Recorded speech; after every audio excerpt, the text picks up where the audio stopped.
never seen this tribal dance. So when you see that, you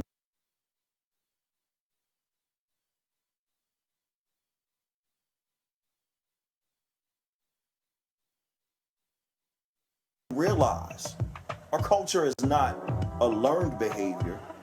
It's literally in our DNA. So as much as they've tried to cut us off from it, to beat it out of us, or to miseducate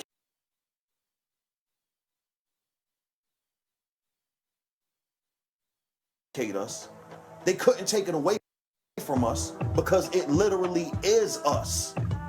So that's what I tried to capture when I designed the Yasimba DNA collection. I wanted to show people that our modern urban style and our ancestral roots are really the same thing. I wanted to show people that the creativity and originality that we have in our urban style now is nothing but an extension of our ancestral roots because it is in us. I wanted to show people that greatness is literally in our DNA. The Yasimba DNA collection is now available at yasimba.com. Yasimba, for those who remember what we've never forgotten.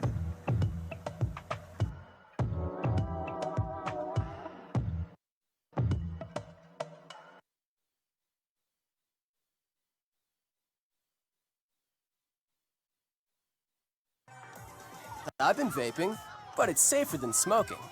You know, one Juul pod contains as much nicotine as 20 cigarettes. 26, 26, 26.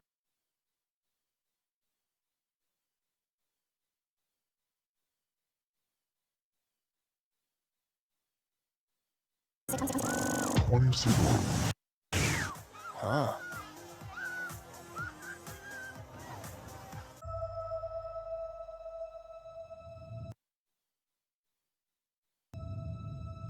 God, seems like 1,000 years ago.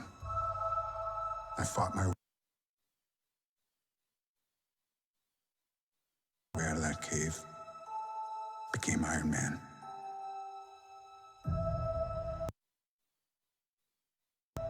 Realized I loved you.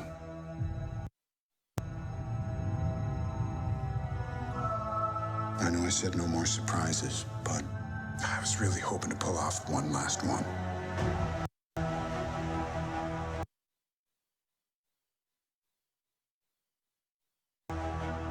The world has changed. None of us can go back.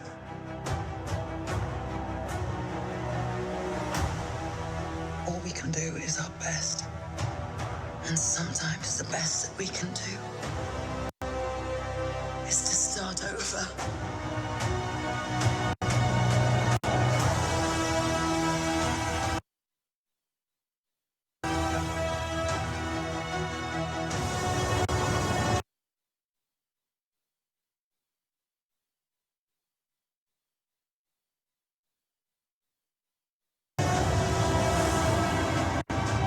I saw all these people die.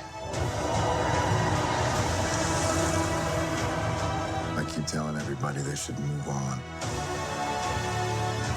Some do, but not us.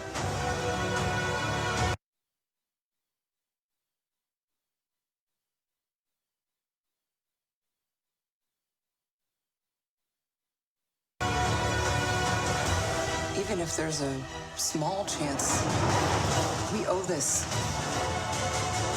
to everyone who's not in this room to try. We will. Whatever it takes.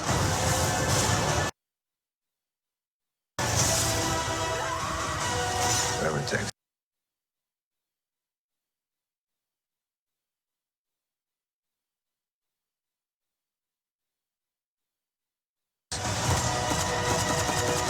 Whatever it takes.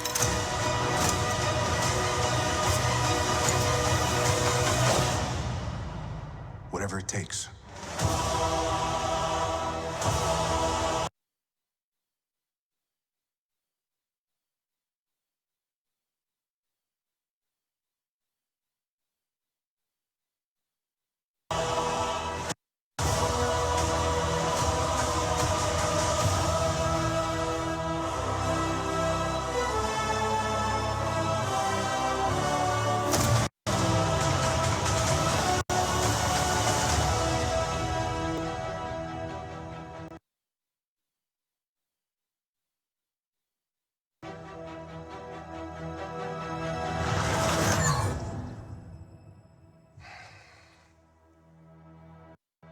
I like this one.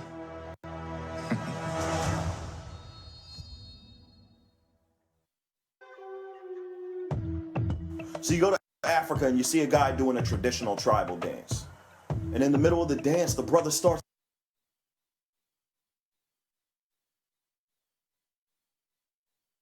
to sea walk. Now, he's never been to America and he's never seen anybody do the sea walk. And the brother from Compton sea walking has never been to Africa and he's never seen this tribal dance. So when you see that, you realize our culture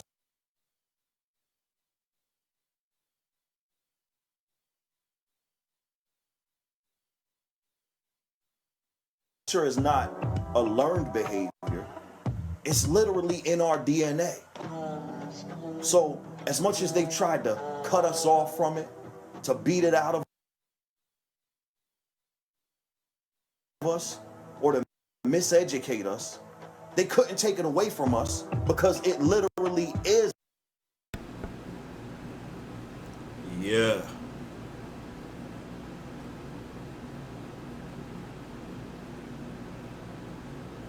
It's us. So that's what I tried to capture when I designed the Yasimba DNA collection. I wanted to show people that our modern urban style and our ancestral roots are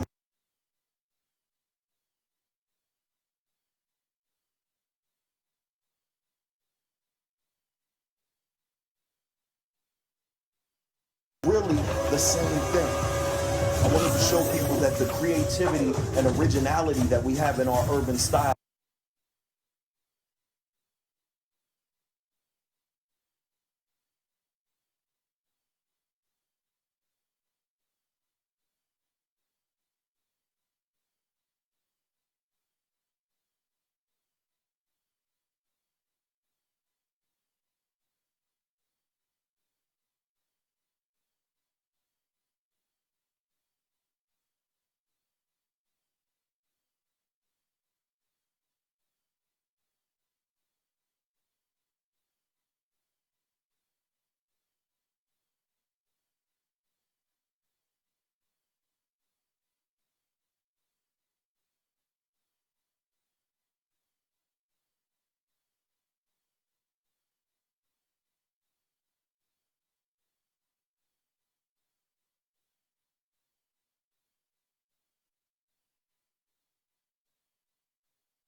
So let me get this straight. I've been on air for an entire year now, speaking every and anything that comes to my twisted mind. And you haven't taken me off air yet? What is wrong with you people? Yo, welcome to the chamber. Recline, give me your free time. Let's analyze this nation with a refined mind. Let's keep trying to end the wars and throw the peace sign. Unify the pastor, rabbi, and imam to seek the divine. I do this for the Trayvons, the Michael Browns, the Eric G's, Ivories, the Ebonies. I seek the truth, they telling me lies. But you are tuned into the light, so let me open your eyes. Every weeknight on the mic, trying to speak right and exact information. Slash through the miseducation. You are tuned into the right station.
Hi, I'm Angela Alioto, and full disclosure, I'm a civil rights trial lawyer, and I have these cases. I have literally dozens of them. It's what I do. It's Yeah, what I maybe do. we can do a class action. So what I want to tell you, what I want to tell you is more egregious than even you are really understanding.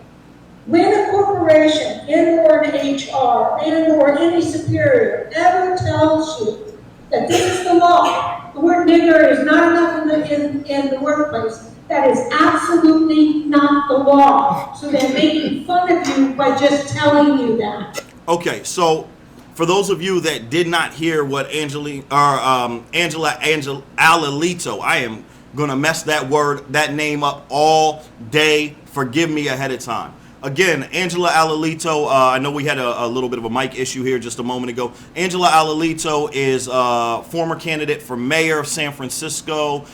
She is the head, or she has a seat on the San Francisco Democratic County, which is basically the Democratic Party for the city of San Francisco. She used the N-word at a city council meeting, in which she was responding to a young woman who felt that she had been discriminated against on her job. And her response, for those of you that couldn't hear it, I know that the sound is a little muffled. That's because this was taken with a cell phone camera and it wasn't very good. But she said basically that when employers tell you that they can use the word nigger on the job and that it's not discrimination, they're wrong. When they say nigger this and nigger that, there's a problem.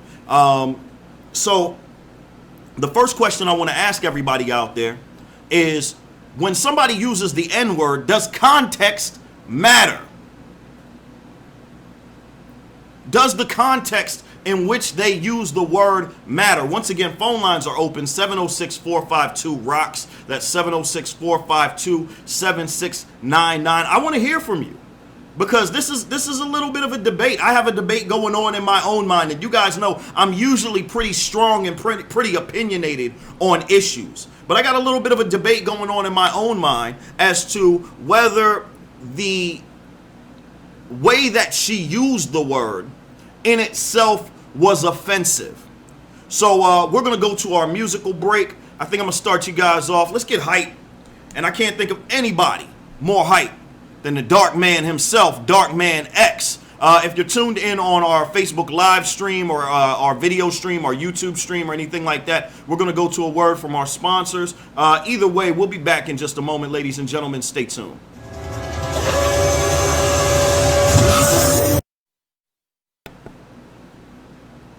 For those who remember what we've never forgotten.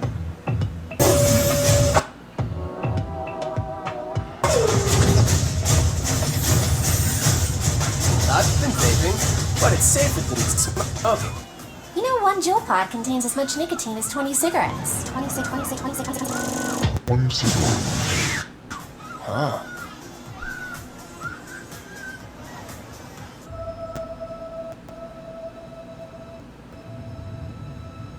Seems like 1,000 years ago. I fought my way out of that cave. Became Iron Man. Realized I loved you.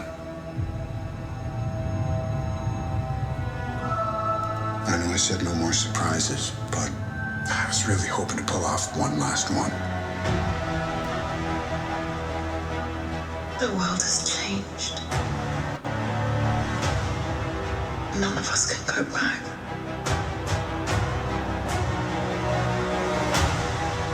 All we can do is our best. And sometimes the best that we can do is to start over.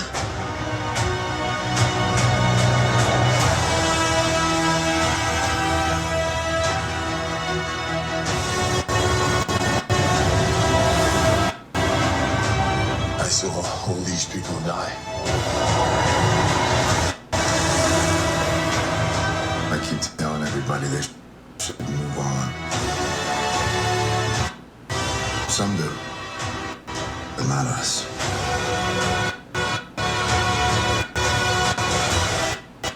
Even if there's a small chance, we owe this to everyone who's not in this room to try.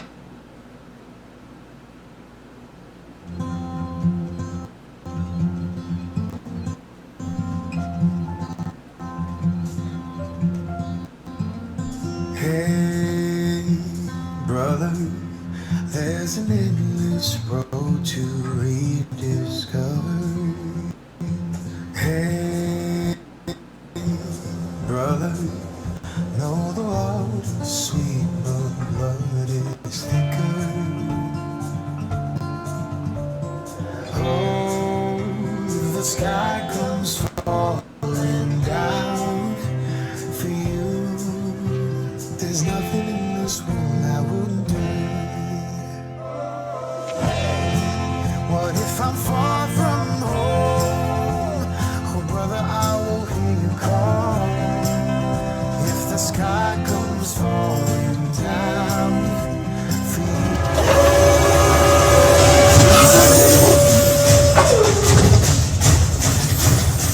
Yes, yes, y'all. That is the dark man himself, DMX. X gonna give it to you. Ladies and gentlemen, welcome back to the chamber. I'm your host, Andre Roxx, Mr. Independent. And of course, you are tuned in to either KYBN Radio, the World Advantage Network, Real People Talk Radio, WNIA, or Hip Hop News Source Radio. That's HHNSradio.com. I want to thank everybody for tuning in. I want to thank our sponsors for hooking up this show today. Listen, ladies and gentlemen, we're talking about Angela Alalito, former mayoral candidate, civil rights attorney. She's got a lot under her belt. I don't want to get into her whole resume, but at the city council meeting, she responded to a young lady who felt that she had been discriminated against on her job by using the N-word. And she's in a lot of hot water for this because the videotape just surfaced. Now, first of all, I want to say that this happened back in February. And I'm really I gotta say I'm really on the fence about whether I am offended by the use of the word or not. In general, I'm offended by the use of the word. You guys know, before I became a radio host, I was a rapper with a very popular hip-hop group. We toured all around the country. I've got a lot of accolades under my name all across the world. Won't get into that right now. But I was one of the few rappers, even in my group, who refused to use that word. And it was because I had an understanding of what that word meant, what that word was about. And it was simply something that I could not refer to my fellow man with that. And I'll get into the history of it later. But the question is, does context matter, or is the word just completely off limits? That's a really good question, because she was speaking the word in a tone of reference. In other words, she was saying, hey, if somebody says this to you, they're wrong. If somebody says this to you, they should not be saying that to you. She was speaking about the word in a negative tone, but she actually did use the word. I think that it's common practice in quote unquote polite society to use the term the N-word rather than actually saying the word. And a lot of people are up in arms about that. Now, obviously, she could have chosen a better way to express it. I think that everybody knows when you say the N-word what you're talking about. So I think that there was a better way to communicate it. But was she actually offensive? She was speaking about the word in a negative tone. Speaking about the word as it is a negative. She was talking about people who were using the word in the workplace. But then you get into this paradox, because she was using the word in a I guess I would call it semi-formal. It's a city council meeting. We're not talking about we're in the halls of Congress. But she was using that in a semi-formal official setting.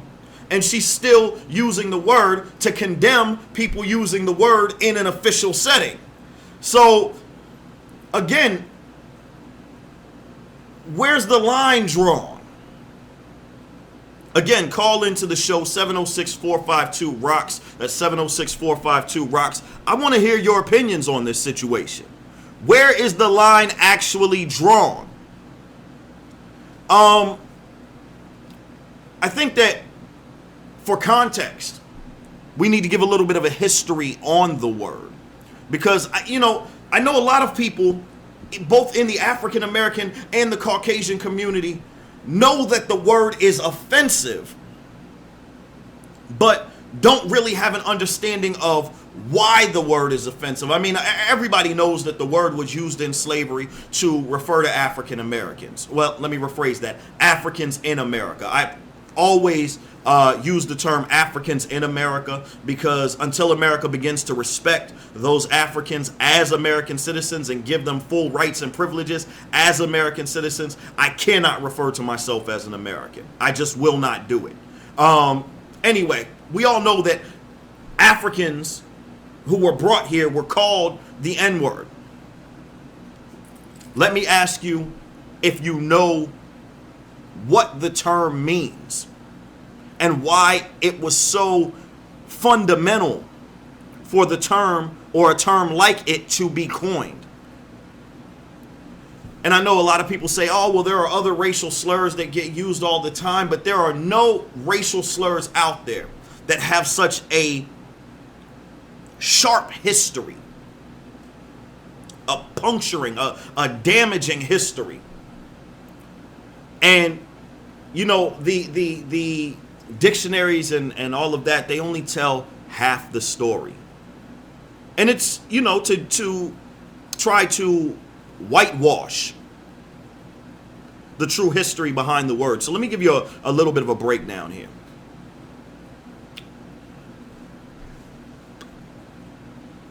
If you remember your history books, 3rd grade, 4th grade, we learned about the Puritans and the Quakers and the religious fundamentalists who settled this country. Well, they weren't as spiritual as they would have you believe. And a lot of people never put 2 and 2 together. They say, oh, well, in the 1600s, these religious Puritans and fundamentalists came to this country and they settled this country against all odds. And then they'll tell you in another chapter of the book, they'll say, but in 1619, just a few years after they got here, they had slaves, but they never put together, wait a minute, these guys are supposed to be these extremely zealous Christians. How can you commit the greatest atrocity that ever happened on earth and still go to church and pray to God and say, love thy neighbor and love thy fellow man and all of this good stuff? Doesn't compute. That's why they tell it to us in separate chapters so that we never put it together. That's why they wait until February to teach you this, so that we never put the 2 together. They separate. Go to any 3rd grade history book and you'll see that those 2 things are separated by at least 4 or 5 chapters. They don't have the same 2 on the same test. Oh, no. So then you got to ask yourself, how can a religious fundamentalist justify owning people, beating people? How can they justify raping women and all of these things that were done to these slaves? Most of us, not all of us, I know that there are some, serious animal rights activists out there. But most of us wouldn't have a problem with a dog giving birth to a litter of puppies and the dog's master selling those puppies off. A lot of us have a problem with people hitting and beating animals, but we don't look at it on the same level as a person beating or hitting a human being. If a dog becomes vicious or in some way deemed dangerous, most of us don't have a problem with the owner putting that dog down. We don't give animals the same rights that we give human beings. Why is that important? I know people are like, what are you talking about, Roxx? Well, the way that the Christian fundamentalists justified going to church and praising God and I love Jesus and I love my fellow man is they had to take blacks out of the category of human being, because then they could justify their inhumane treatment of human beings. So they said, yeah, you know, love your fellow man, but this isn't our fellow man. This is not a human being. So they coined the term nigger. The term was used in the same manner that you would use horse or monkey or dog or chicken. It was used as a classification of animal. It was an animal in the primate family, but certainly not human. And now, nobody would think twice about working your horse without paying them. Though it's taboo, I want you to look at the laws on the books. Bestiality carries a lot lighter sentence than rape. We look at a guy who sleeps with his sheep as kind of weird. We look at a guy who rapes a woman as a monster.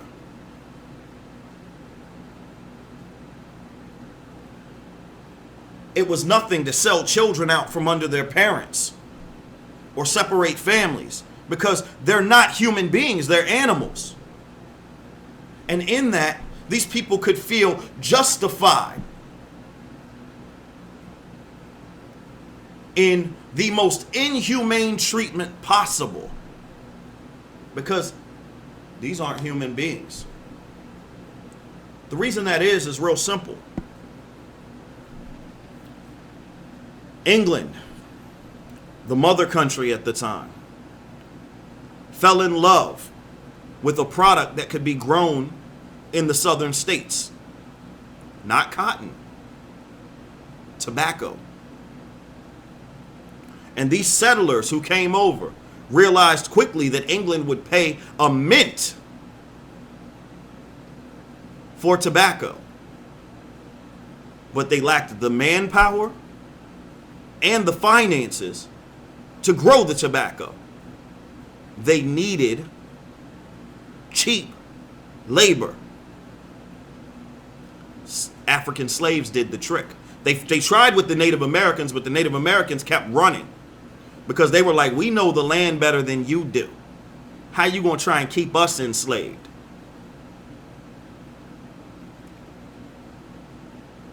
So they enslaved the Africans. And as long as they didn't have to admit that they were human beings, they were not violating God's law. So the reason I've chosen not to use the word, and that's something rare for a hip hop artist, but the reason that I choose not to use the word is because I refuse to refer to my fellow man as less than a human being. And anytime I use that word, I am referring to my fellow man as less than a human being. Now, there's justification out there, and I would love to hear from you all, the people who disagree with me, who say that it is okay for African Americans to use this word. The justification, or at least the arguments that I've heard, And I can understand them. I just disagree with them. But the justification I've heard is that as blacks, we've taken a word that was used to destroy us, and we've turned it into a term of endearment. If you believe that, call in the show, 706-452-ROXX. That's 706-452-ROXX, 706-452-7699. If you believe that, let me know what you believe. I'll be nice. Well, kind of nice. I mean, you guys know me. I'm only but so nice. But I can understand that argument. But what I can't understand is, well, I guess it's my culture. I grew up in the hip hop culture, in the golden era of hip hop, not what's going on now. No disrespect to you young fellas out there, but what you guys call hip hop is very different than what we called hip hop. See, I grew up in an era where mastery of the English language was imperative to your craft, and mastery of manipulating the English language was imperative to your craft. And in that era of linguistic creativity, I recognized that we were too creative to use that as a crutch. We can come up with countless terms of endearment. Why use one that has been used to destroy us? Why try to basically sweeten the doo-doo?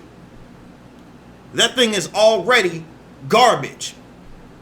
Now we want to take garbage and try and turn it into something else. We're better than that. We can create our own new word. And we have tons of terms of endearment. I don't see that one as being necessary. I'd rather get rid of it altogether. Now, if you disagree, if you have something to say about that, call in the show, 706-452-ROXX. But when we come back, I want to talk about if it's okay for one race of people to use that term and one race of people to be restricted from that term. And my answers may surprise you. But right now, ladies and gentlemen, it's time to go to our musical break. We already did a little DMX. Let's keep it up with the East Coast.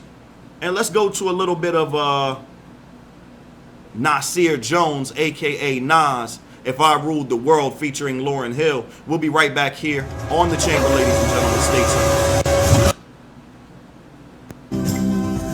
There's nothing in this world I wouldn't do.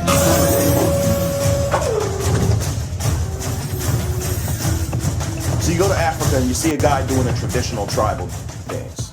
And in the middle of the dance, the brother starts to sea walk. Now, he's never been to America and he's never seen anybody do the sea walk. And the brother from Compton, sea walking, has never been to Africa and he's never seen this tribal dance. So when you see that, you realize our culture is not a learned behavior. It's literally in our DNA. So as much as they tried to cut us off from it, to beat it out of us, or to miseducate us, they couldn't take it away from us because it literally is us. So that's what I tried to capture when I designed the Yasimba DNA collection.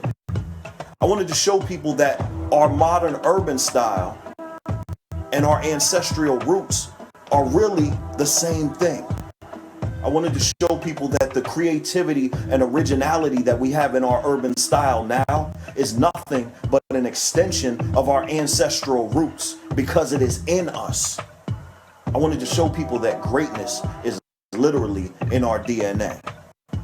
The Yasimba DNA collection is now available at yasimba.com. Yasimba, for those who remember what we've never forgotten.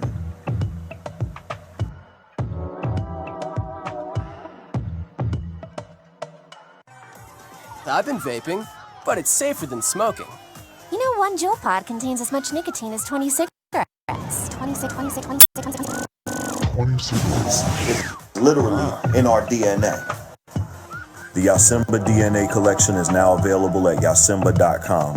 Yasimba, for those who remember what we've never forgotten. 1,000 years ago, I fought my way out of that cave, became Iron Man, I've been vaping. realized I loved you.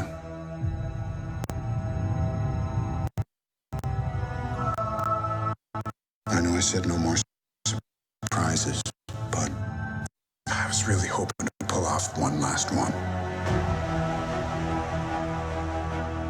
The world has changed. None of us can go back.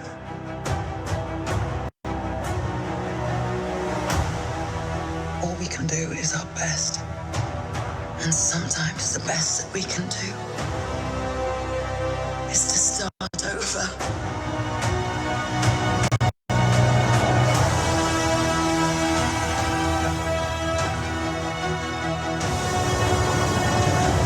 Because she was speaking the word I saw all these people in die. a I keep telling everybody they should move on. Some do, but not us. Even if there's a small chance, we owe this to everyone who's not in this room to try.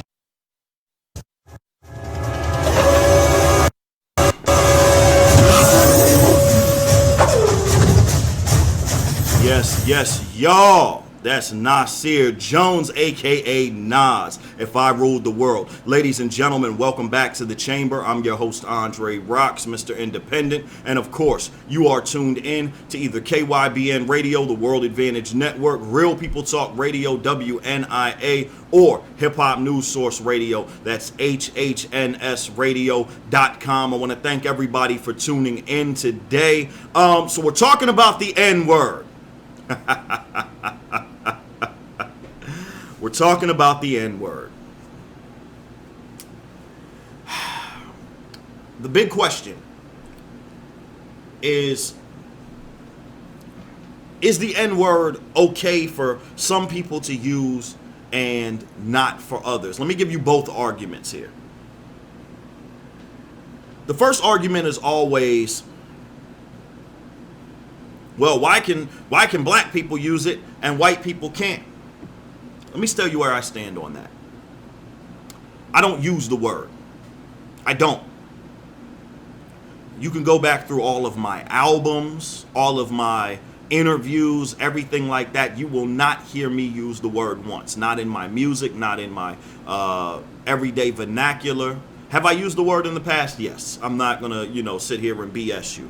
But I made a conscious effort to take the word out of my vernacular in my everyday speech. I never put it in my music. The reason that is because it is a horrendous word that was used to dehumanize millions of people over the course of hundreds of years. I won't do it. However, the argument is being made, as I said in the last segment of the show, that blacks have taken that word and they have reinvented it. And my question to all of the people who want to use that word, I'm gonna call it what it is, all of the white people who keep saying, well, why can't I use the word? If you keep calling yourselves that, why can't we? My question to you is, why do you want to?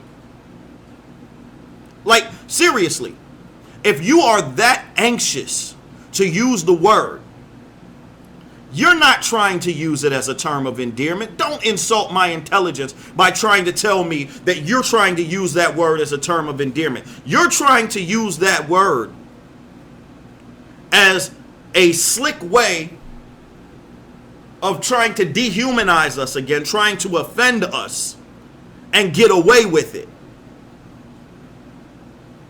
It's not that difficult to say bro or homie or something else like that. But you are so anxious to be able to use that word. There's a reason behind that. And you're not going to convince me or any black person on this planet that the reason that you want to use that word is because you somehow feel excluded. That's ridiculous. That is absolutely ridiculous. You and I both know why you want to use that word. So before you come to me and even ask, well, why can you use? Yes, I could use that word if I wanted to and not risk getting my head stomped in.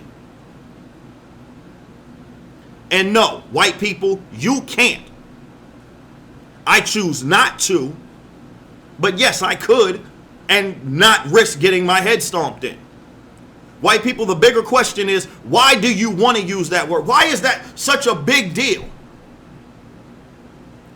I'll tell you, I can't tell you how many times I've gotten into a debate with some guy who's claiming I'm not a racist, but that's what I call them. I'm not a racist, but. Because usually what they do is they end up saying I'm not a racist and then saying some crazy racist stuff right after that sentence.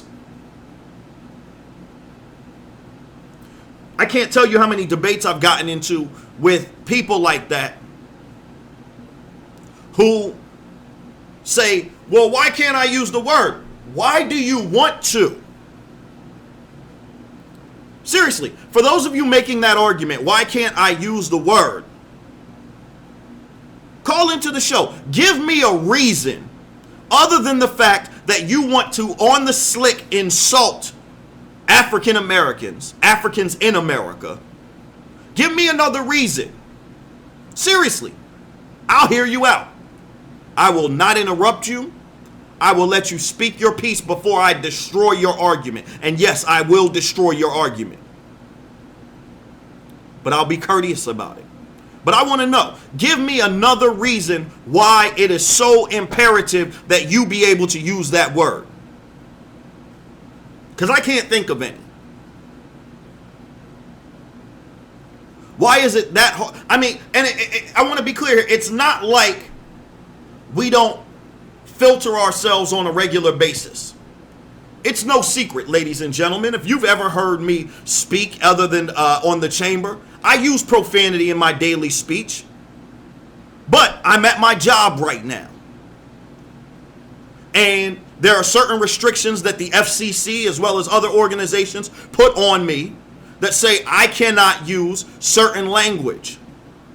And it is not difficult for me to filter myself and not use certain language while I'm here on air. So why do you find it so difficult to filter that one word out of your vernacular?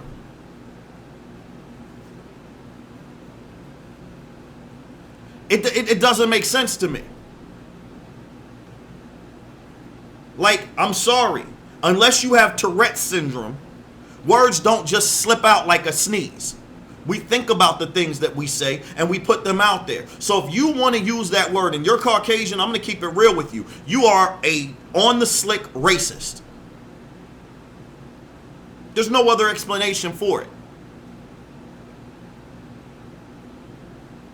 There's none. Give me another one.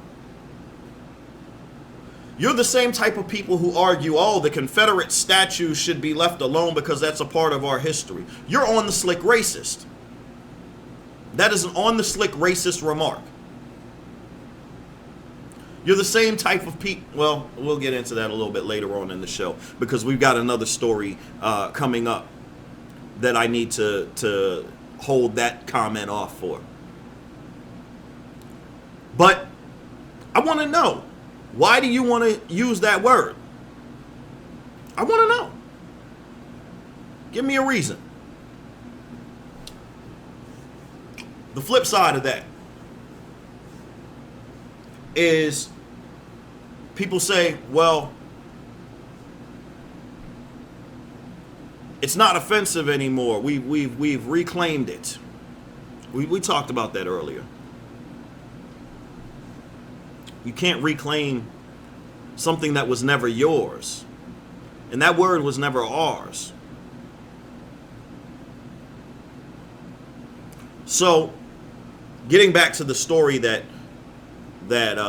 inspired this entire tale,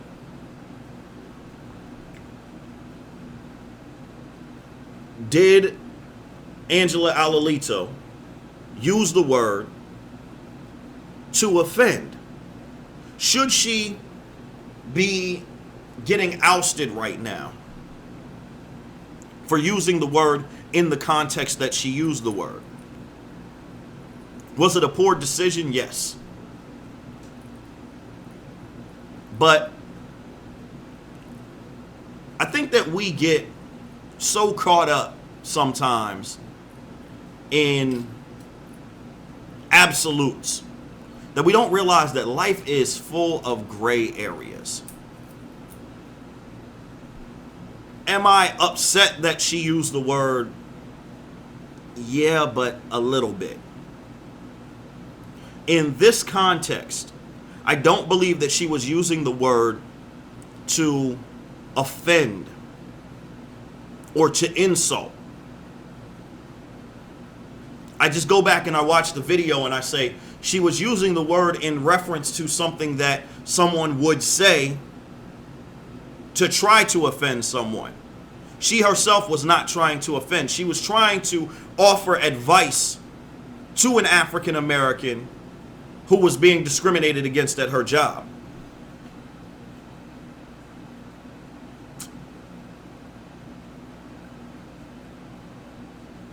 I think that a slap on the wrist is warranted, like, hey, don't do that again. But I got to be honest, and you guys know I'm one of the first people to call out racism, to call out racial animosity, racial hostility, and things like that. But one of the things we have to be very cautious about, especially as crusaders and freedom fighters, is we have to be cautious about calling racism at every turn. The reason that is because we want to be taken seriously. And when you start to scream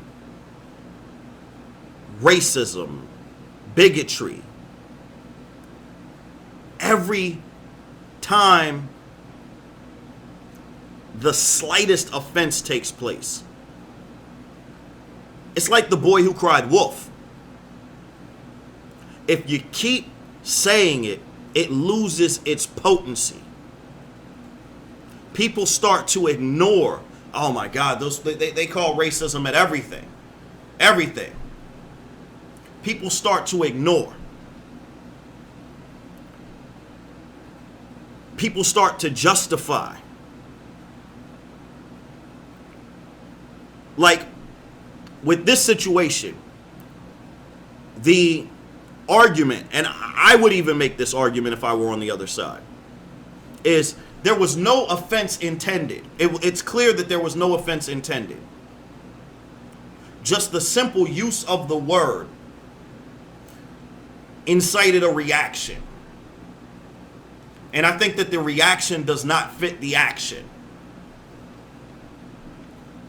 So the next time that something real happens, especially, we're talking about the Bay Area. Now, the Bay Area has a serious racial issue right now, especially with their cops shooting young unarmed black men.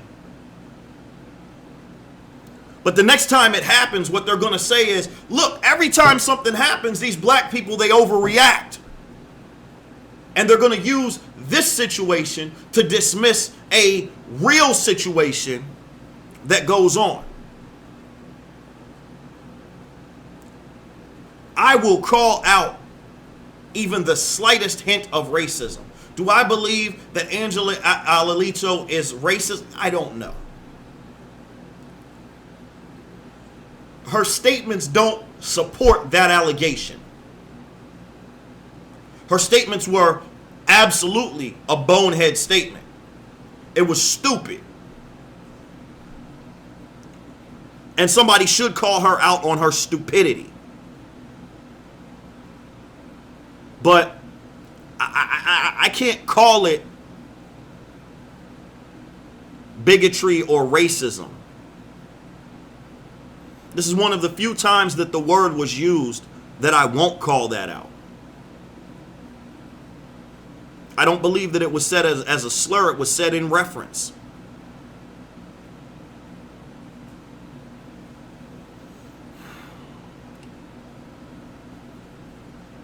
I mean, what do you want to do? What do you want to do? You want to cut her head off, or, you know, it doesn't rise to that level for me.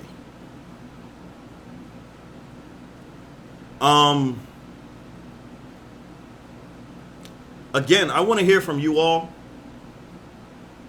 I want to hear whether or not you all think that it rises to that level. Prove me wrong. It wouldn't be the first time I've gotten proven wrong, and I don't have a problem being proven wrong on air. But while you guys are debating whether or not to pick up that phone and dial into the show, phone lines are open, by the way. 706-452-7699. That's 706-452-7699. Sorry, the Skype line is down today, but the phone lines are still open. But while you guys are debating whether to pick up that phone, it's time for our top of the hour musical break. Ladies and gentlemen, this is our long break. That's the 10-minute one. We're going to start off with the OJs, and then I'm going to take you guys to a little bit of Ice Cube. We'll be right back here on The Chamber, ladies and gentlemen. Stay tuned.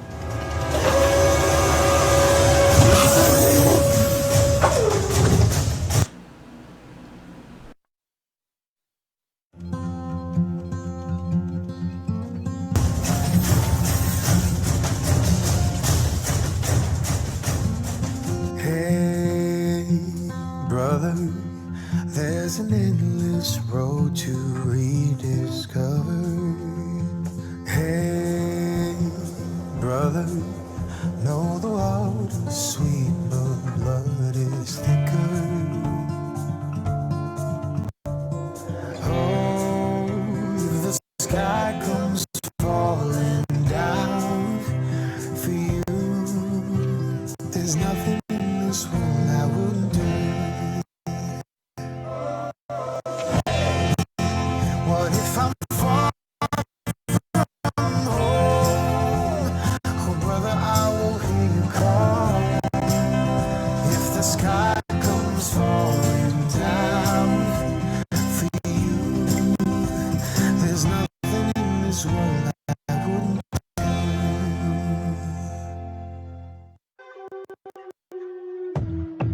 So you go to Africa and you see a guy doing a traditional tribal dance. And in the middle of the dance, the brother starts to sea walk. Now, he's never been to America and he's never seen anybody do the sea walk. And the brother from Compton sea walking has never been to Africa and he's never seen this tribal dance. So when you see that, you realize our culture is not a learned behavior. It's literally in our DNA. He's never been to Africa and he's never seen this tribal dance. As much as they've tried to cut us off from it, to beat it out of us, or to miseducate us, they couldn't take it away from us because it literally is us. So that's what I tried to capture when I designed the Yasimba DNA collection. I wanted to show people that our modern urban style and our ancestral roots are really the same thing. I wanted to show people that the creativity and originality that we have in our urban style now is nothing but an extension of our ancestral roots because it is in us. I wanted to show people that greatness is literally in our DNA. The Yasimba DNA collection is now available at yasimba.com. Yasimba, for those who remember what we've never forgotten.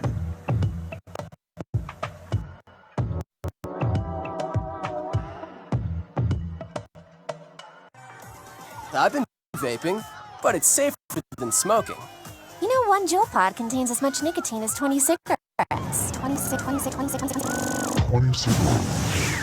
Huh.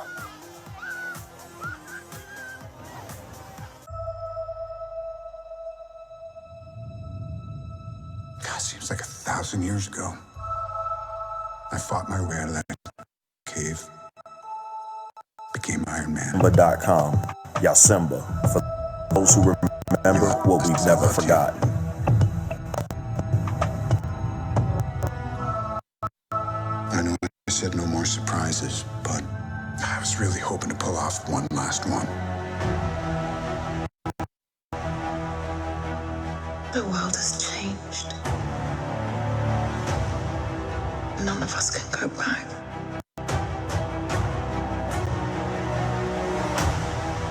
All we can do is our best. And sometimes the best that we can do is to start over.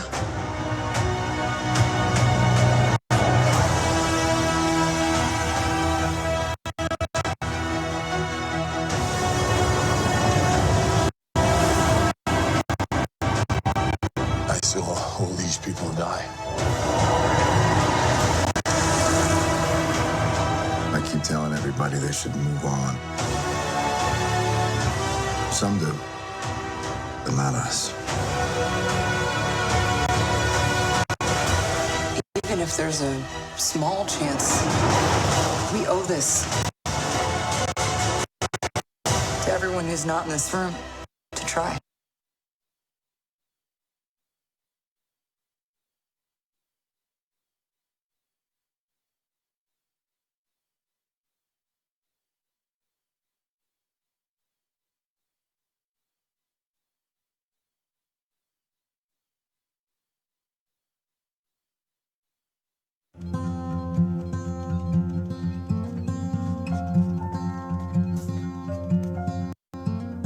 Hey, brother, there's an endless road to rediscover.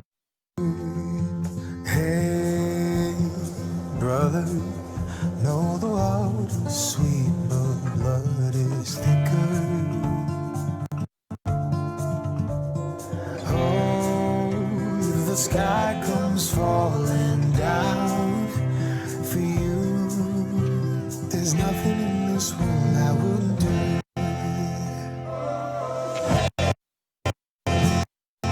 What if I'm far from home? Oh, brother, I will hear you call. If the sky comes falling down for you, there's nothing in this world I wouldn't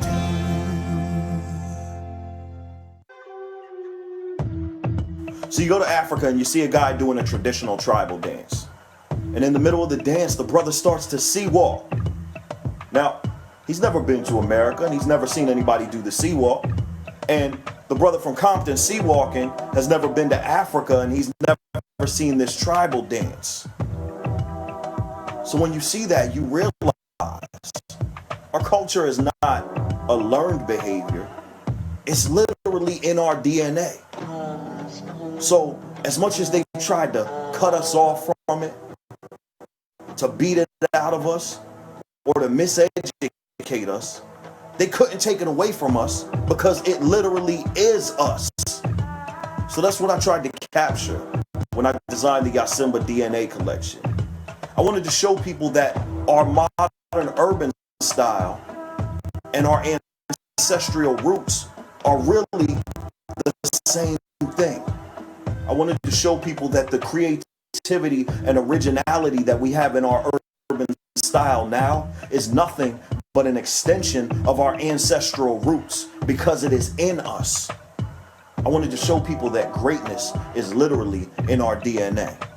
The Yasimba DNA collection is now available at Yasimba.com. Yasimba, for those who remember what we've never forgotten.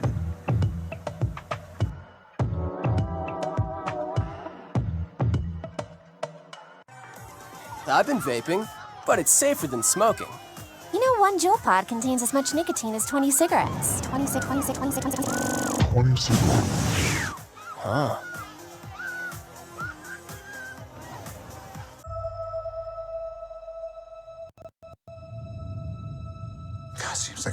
1,000 years ago, I fought my way out of that cave, became Iron Man. Realized I loved you. I know I said no more surprises, but I was really hoping to pull off one last one. The world has changed. None of us can go back.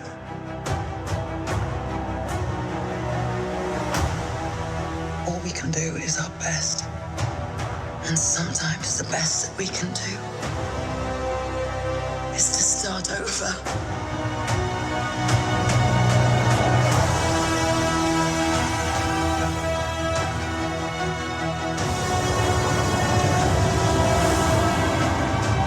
I saw all these people die.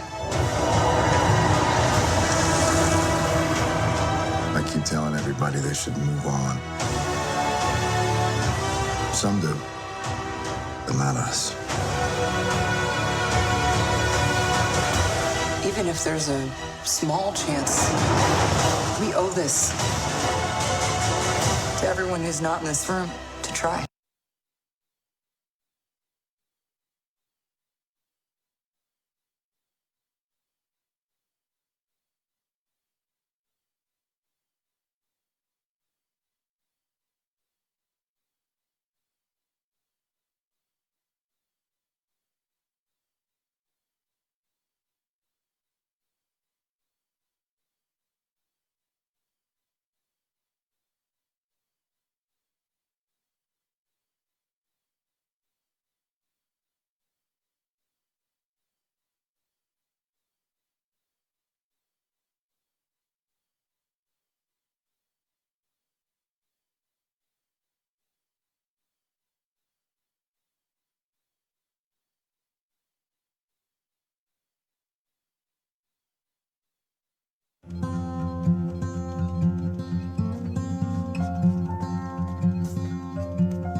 Hey, brother, there's an endless road to rediscover.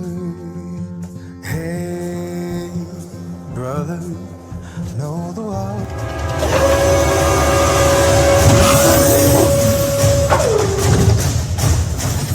Yes, yes, y'all. That is Ice Cube. Today was a good day, ladies and gentlemen.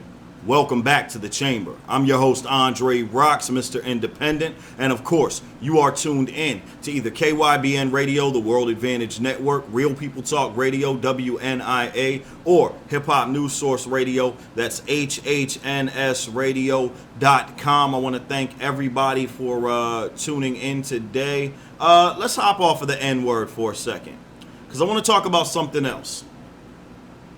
First of all, it looks like Dayton, Ohio is gearing up to be Charlottesville 2.0. I'm trying to understand this. I'm trying to understand why we are so accepting of white supremacist groups in this country.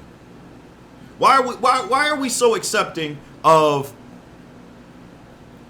the idea that any group of people holds superiority over another group of people?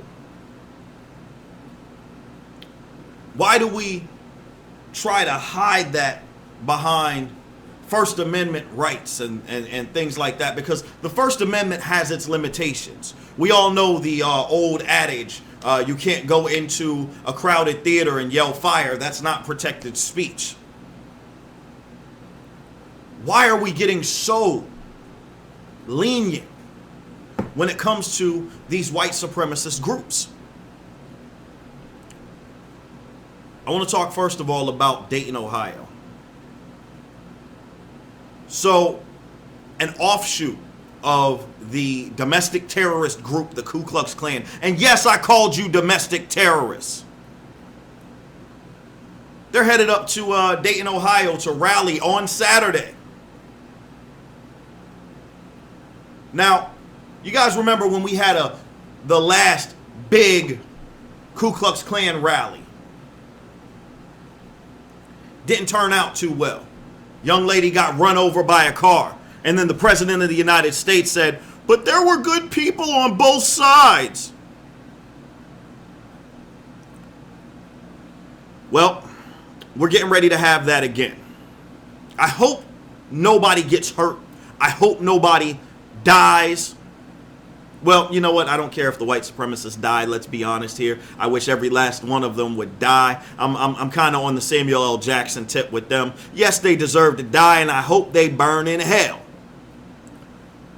But there's supposed to be a big rally in Dayton, Ohio on Saturday. Now, the Dayton officials are urging people to stay away from the rally. They're trying very hard not to turn Dayton, Ohio into another Charlottesville. But I got a question for the officials of Dayton, Ohio. Why are you allowing the rally to happen in the first place? You're allowing the rally to happen because you don't want to call these domestic terrorists what they are. I want you to think about it for a minute. What if ISIS or Al-Qaeda said, hey, we want to hold a rally in Dayton, Ohio? You think the Dayton officials would let that happen? If they said, we want to walk down the street marching with our ISIS flags waving and all of that, do you think for 1 minute the Dayton, Ohio officials would let that happen? Absolutely not. So why is it that we let white supremacist groups and neo-Nazi groups veil themselves in the First Amendment?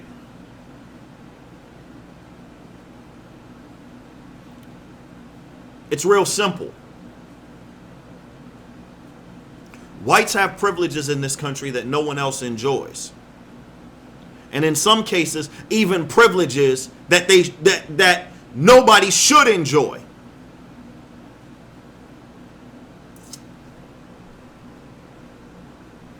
A lot of people make the argument that, oh my God, we fought a war with Al-Qaeda. That's why, and we fought a war with ISIS. That's why these guys are, considered terrorist organizations and we don't deal with them. Guess what? We fought a war with the Nazis too. Why is it okay to walk down the street with a Nazi flag singing Heil Hitler? If I came on this show, or if I decided to hold a rally in support of ISIS, how quickly would I be labeled a domestic terrorist?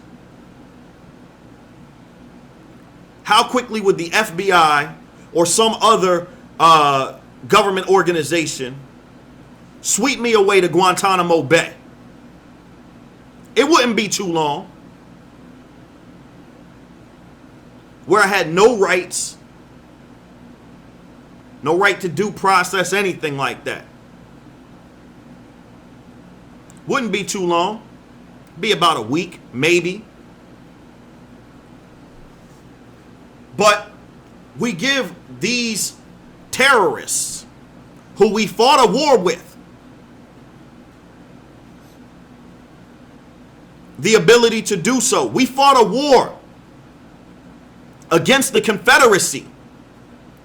These are literally people who are declaring themselves enemies of the United States of America. They are waving the flags of our enemies in our streets. And we say that they're protected under the First Amendment? How ridiculous is that?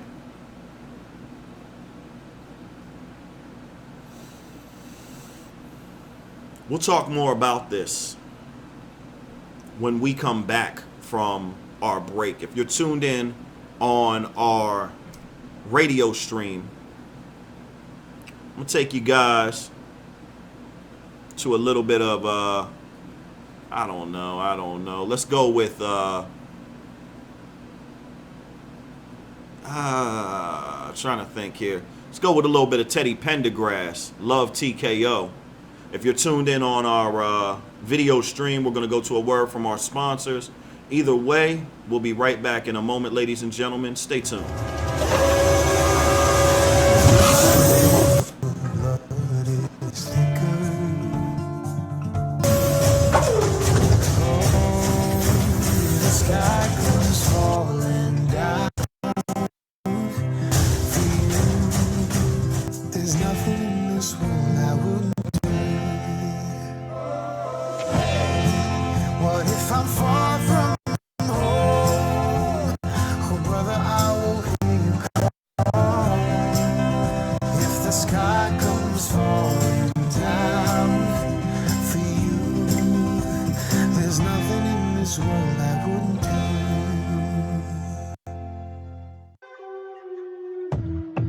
So you go to Africa and you see a guy doing a traditional tribal dance. And in the middle of the dance, the brother starts to sea walk. Now, he's never been to America and he's never seen anybody do the sea walk. And the brother from Compton, sea walking, has never been to Africa and he's never seen this tribal dance. So when you see that, you realize our culture is not a learned behavior. It's literally in our DNA. So as much as they've tried to cut us off from it, to beat it out of us, or to miseducate us, they couldn't take it away from us because it literally is us. So that's what I tried to capture when I designed the Yasimba DNA collection. I wanted to show people that our modern urban style and our ancestral roots are really the same thing. I wanted to show people that the creativity and originality that we have in our urban style now is nothing but an extension of our ancestral roots because it is in us. I wanted to show people that greatness is literally in our DNA. The Yasimba DNA collection is now available at yasimba.com. Yasimba, for those who remember what we've never forgotten.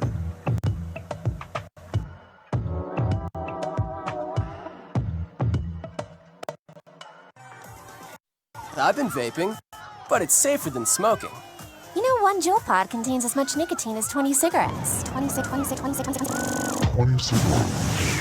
Huh.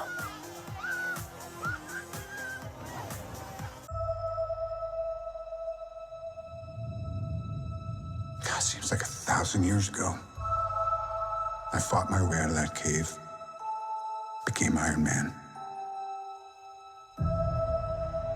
Realized I loved you. I know I said no more surprises, but I was really hoping to pull off one last one. The world has changed. None of us can go back.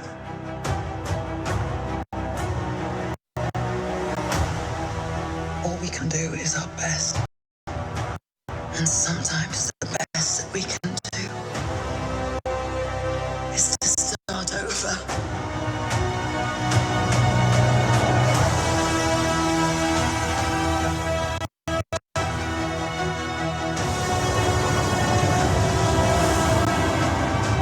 I saw all these people die. I keep telling everybody they should move on.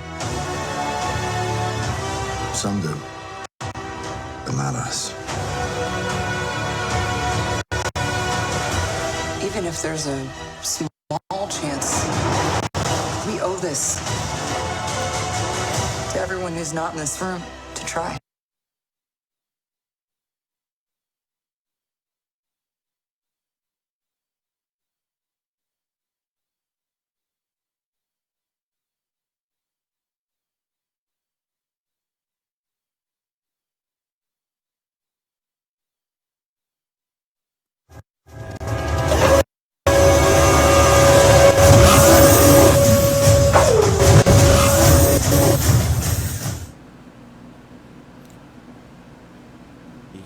Yes, y'all. Okay, looks like we got some animation issues going on here.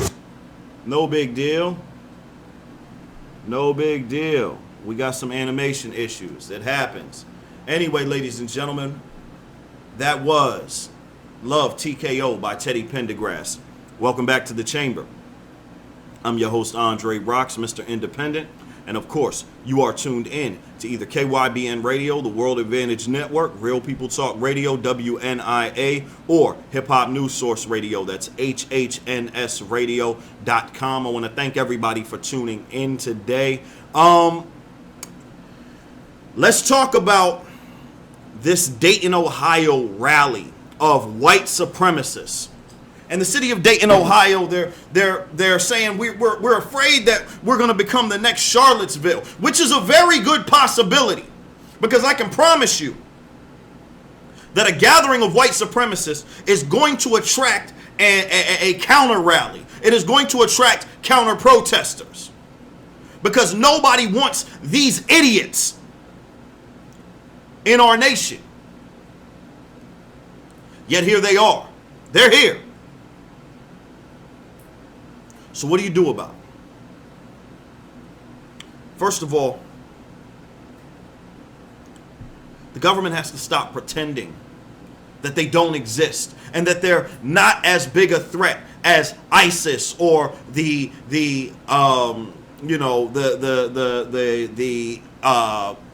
Islamic extremists or anything like that. And I know we've got Republicans running the executive branch of government right now. We've got Republicans running the Senate right now. But federal government, your job is to act in the best interest of the people of the United States of America. Now, you all ask me, why do I call myself an African in America instead of an African American? You ask me that all the time. I get at least 100 letters a week about that. This is a classic example of the government not treating me like an American citizen. You want to talk about body counts? ISIS has got what? 15, 20 people racked up in the United States of America. Al-Qaeda racked up 3,000 in one hit. The Ku Klux Klan has countless, we don't even have a number, but I can guarantee you that number is in the 7 figures over the course of over 150 years. Not to mention white supremacist organizations, neo-Nazi organizations, Sons of the Confederacy, all of that. They have racked up bodies. If I'm afraid of any organization, it's not ISIS. It's not Al-Qaeda. It's not the Muslim Brotherhood. If anybody is going to take me out, it is a hell of a lot more likely that I'll be taken out by the Ku Klux Klan or by the Aryan Nation or by some neo-Nazi organization. But the government of the United States does not recognize them as domestic terrorists. You know, the government of the United States has a higher priority on PETA than it does on the Ku Klux Klan. Were you aware of that? They are watching PETA harder than they're watching the Ku Klux Klan. As a matter of fact, Donald Trump, one of his first actions in office was to remove funding to monitor these white supremacist organizations. Is it any wonder that the Ku Klux Klan is supporting him, that the Aryan Nation is supporting him, and have come out publicly to support him? Is it any wonder that he got David Duke's endorsement?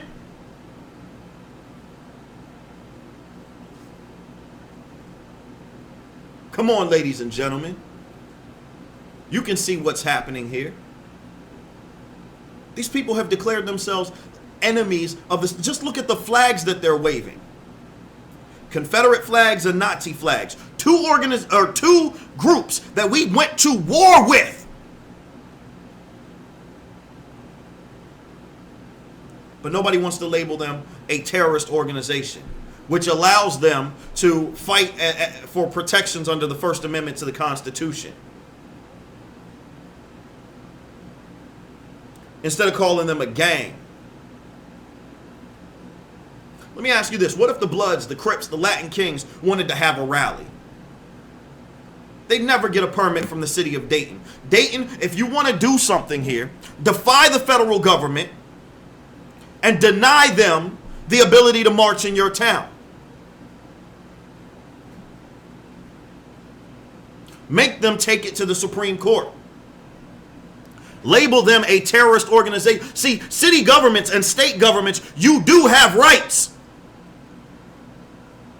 Of course they're going to fight you. Make them take it to the Supreme Court. Make them. Stand up. The same way you stand up for sanctuary cities and everything else, stand up and say, you know what? No, this is a terrorist organization and you will not rally in our town. Sign that into law. You all are so afraid. Oh my God, we're going to get sued. You know what's funny? You know what's really funny to me? And what shows the contempt for African Americans, but shows the overprotectiveness of Caucasian Americans. You are afraid to trample on the First Amendment rights and to be sued for trampling on the First Amendment rights of neo-Nazi and white supremacist organizations. You go to great lengths to let them do what they need to do. But you won't go to those same lengths to retrain the police officers in your community. You're not afraid of getting sued there for police officers shooting and killing unarmed black men and women. You're not afraid there. You're not afraid of that lawsuit. You say, hey, we'll handle that. But you take so many preventative measures to allow these terrorists to march on your city. You know what? I think tomorrow I'm going to go ahead and call the city of Dayton. And I'm going to ask them a few of these questions. And I'll go ahead and record the conversation and we'll play it live on air tomorrow. But it's insane to me that you would allow somebody to march under the flag of the Confederacy, a true enemy to the... You should charge them with treason.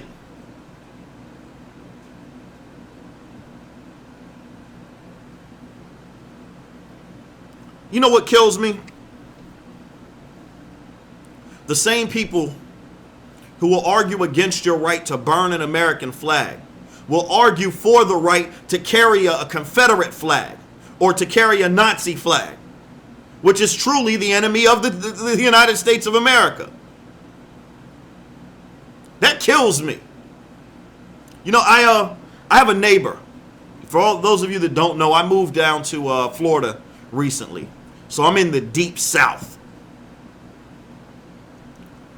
And I have a neighbor who flies a Confederate flag. And while sitting on another one of my neighbor's porches, just having a conversation with him, a couple beers, the guy who flies the Confederate flag walked over. And I didn't say anything to him about the Confederate flag.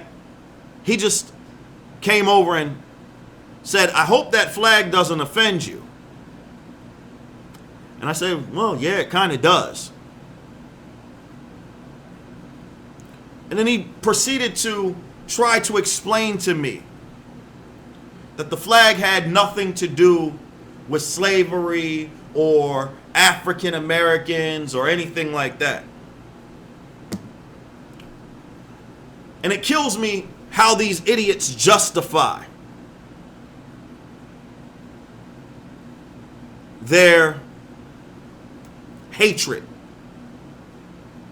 He said, you know, the Civil War wasn't really fought over slavery. What?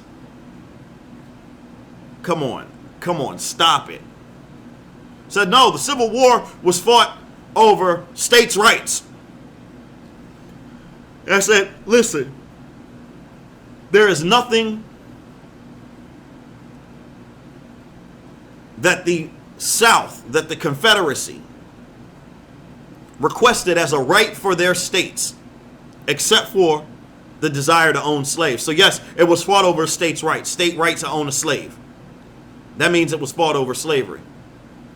Then he turned around and said, no, it was really fought because the North wanted to slow down cotton production. Said, yeah, they were trying to slow down cotton production by eliminating slavery. Eliminating slavery would have slowed down cotton production. And yeah, when you actually had to pay people for the work that they did, yeah, cotton production would have gone down. He said, well, it was only 10% about slavery, and the rest was about agriculture. Okay? So that flag, 10% about slavery, 10%, that's still, that flag represents people who wanted to maintain slaves. I have a problem with that. That's like saying Adolf Hitler was only 10% about eliminating the Jews. He also built the German economy, which is true. He instituted a strict rule of law and brought the crime rate way down in Germany. True. Come on. Come on. I wonder if you guys believe your own BS. Or if it's just your way of trying to justify your hatred of Black America.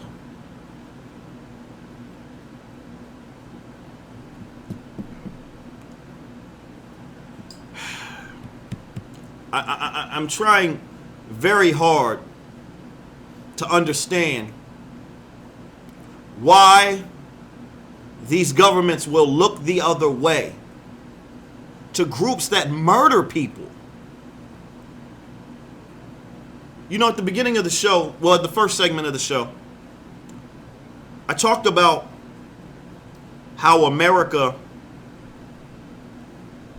used the term nigger to dehumanize blacks, to turn us into less than human beings, and therefore justify our treatment as less than human beings under the law. That attitude has not gone anywhere. It hasn't. Think about any other group of human beings.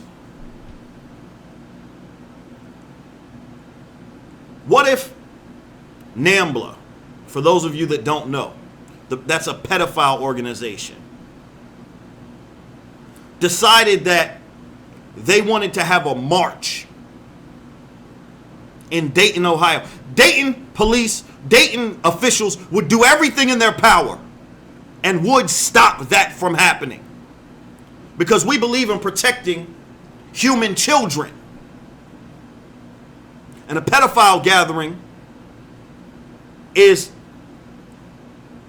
so distasteful.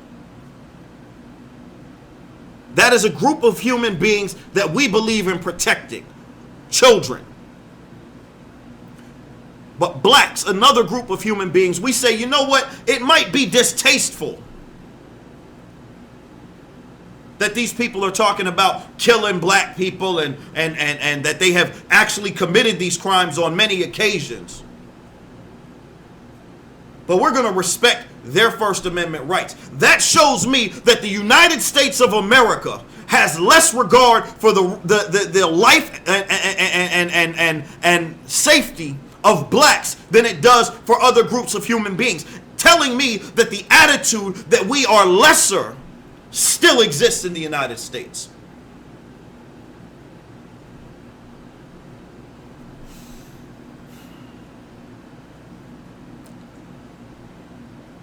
I'm not an American. I was born here, Pittsburgh, Pennsylvania, in 1985. And even though my birth certificate says that I'm an American, even though my passport and all other forms of documentation says that I'm an American. America told me from the day I was born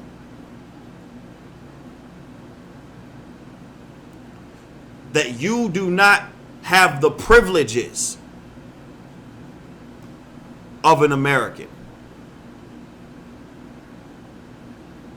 You will never be seen by this country as an American. I learned that at a very young age.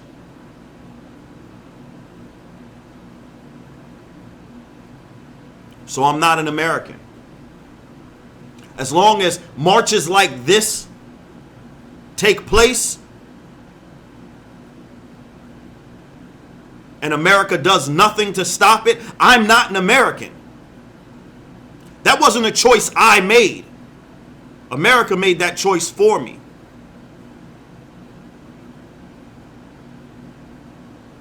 But I'd have to be a fool not to see that that choice had been made. America tries to trick me into believing I'm an American. But I'm only an American when it's convenient for them. Like April 15th.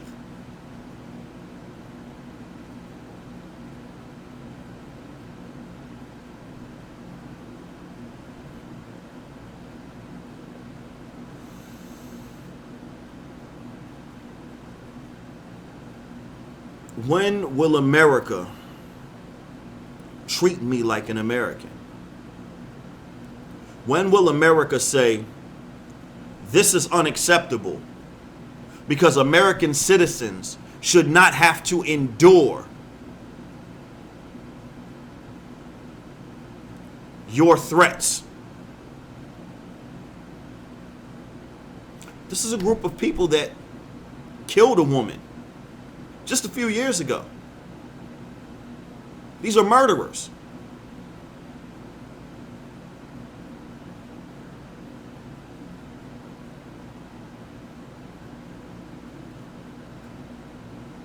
Dayton, Ohio, all the officials there, grow some freaking balls.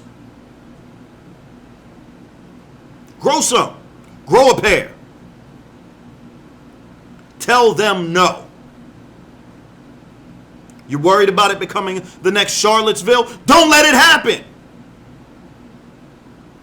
Or do you lack the courage of your convictions?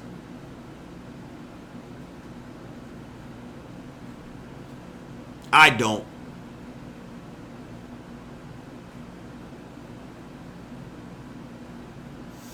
It's time. It's time for our musical break. Well, our break, depending on if you're tuned in on Facebook Live or if you're tuned in on our video stream. We're going to go to Bobby Womack on our radio stream, and on our video stream, we're going to go to a word from our sponsors. We'll be right back here on the Chamber, ladies and gentlemen. Stay tuned.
brother, there's an endless road to rediscover. Hey, brother, know the water's sweet, but blood is thicker. Oh, the sky comes falling down for you. There's nothing in this world I wouldn't do. What if I'm far from home? Oh, brother, I will hear you call. If the sky comes falling down for you, there's nothing in this world I wouldn't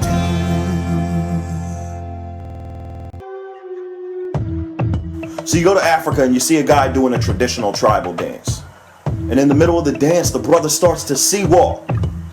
Now, he's never been to America and he's never seen anybody do the sea walk. And the brother from Compton sea walking has never been to Africa and he's never seen this tribal dance. So when you see that, you realize our culture is not a learned behavior. It's literally in our DNA. So as much as they've tried to cut us off from it, to beat it out of us, or to miseducate us, they couldn't take it away from us because it literally is us. So that's what I tried to capture when I designed the Yasimba DNA collection.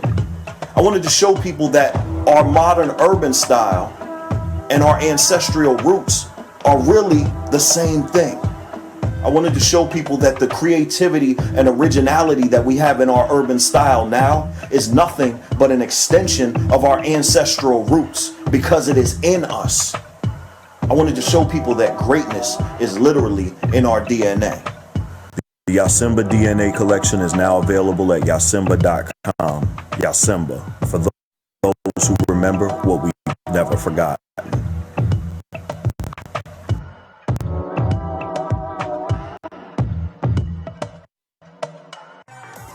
I've been vaping, but it's safer than smoking. You know, one Juul pod contains as much nicotine as 20 cigarettes. 26. Huh.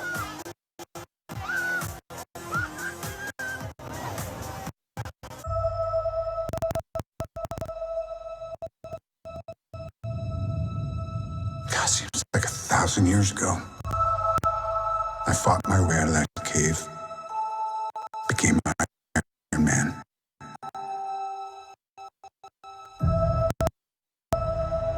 Realized I loved you.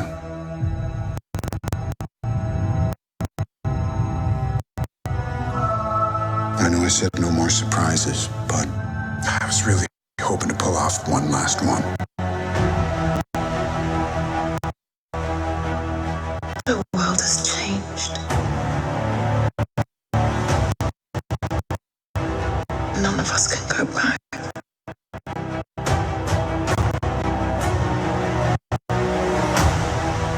All we can do is our best.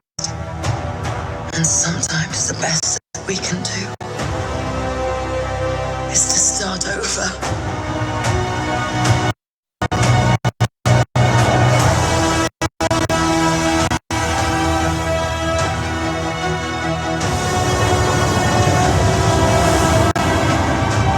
I saw all these people die. I keep telling everybody they should move on. Some do, but not us. Even if there's a small chance, we owe this to everyone who's not in this room to try.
Yes, y'all, that is Cameo. Word up, ladies and gentlemen. Welcome back to the chamber. I'm your host, Andre Roxx, Mr. Independent. And of course, you are tuned in to either KYBN Radio, the World Advantage Network, Real People Talk Radio, WNIA, or Hip Hop News Source Radio. That's HHNSradio.com. I want to thank everybody for tuning in. And I guess it's time for my final thoughts.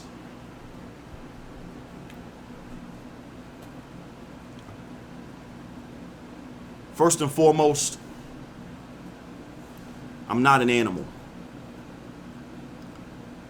And there are no fellow human beings that I will refer to as an animal.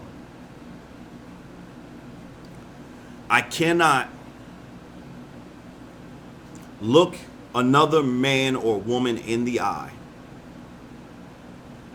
knowing the history of the N-word,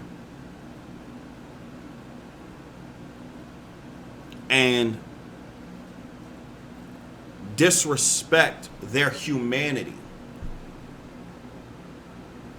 by referring to them as less than a human being. It's unjustified, it's unwarranted, and I don't believe that the word should ever be used by anyone. That being said, yes, I give a pass to those who are of African descent who use that word, because I do understand nuances, and I understand that though I believe that they are ill-educated or ill-informed of what the true meaning of that word is, I also believe that their intent is not to do harm. In this world, in this society, Caucasians are clearly informed of the fact that that word is offensive. Now, do they recognize that the word is used to call somebody an animal? Maybe, maybe not. But you cannot live in this society and not realize that the word itself is offensive. So any Caucasian using that word under the recognition of its offense is using that word to be offensive, to cause harm. And I can't overlook that. So my answer to the question of whether that word is restricted from certain people and acceptable by other people, I don't say that it's acceptable, but it is forgiven when used by members of the African race. I forgive that. I am much more quick to forgive that than I am to forgive a Caucasian using the word. Let me be clear, I will beat you down. And I'm not saying that as a joke. I'm not saying that to be funny. I will beat you down if you call me the N-word as a Caucasian.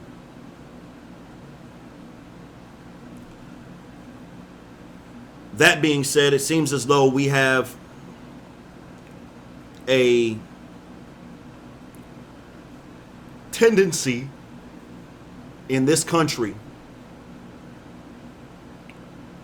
to allow people who not just use that word, but who believe that Africans are less than human beings. We have a tendency as a nation to give them a pass, to tell them that that type of thinking is acceptable. It's not. And I wish that the leaders of this nation would get the courage to fight this in earnest, or at least have the courage to admit that you're not interested in fairness, equality. You're not interested in stopping these groups from terrorizing the African in America community. One or the other. Dayton, Ohio, you're trying to straddle the fence, and I'm calling you out on it. You're trying to, in one breath, say you're against white supremacy and you're against racial hate groups and all of that. But at the same time, you're trying to say, but let them do what they want to do. Have the courage of your convictions. Or at least have the courage to say, these aren't really our convictions. It just sounds good. It gets us reelected. We can trick a couple black people into voting for our racist butts. Because we tell them we got their back. See, I'm all about actions. Don't tell me you've got our back. Show me. Either way, America, I am not a part of you. That wasn't my choice. That was yours. But I'm not too blind not to see it. Until such a time as America respects me as an American, until such a time as I enjoy all of the rights and privileges of being an American, I will not honor America by claiming that I am an American. No black in America is an American. The only days that we truly get treated like an American are on tax day and election day, when they want our vote.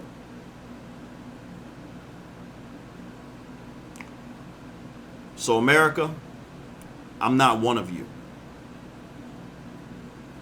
Ladies and gentlemen, that's my show.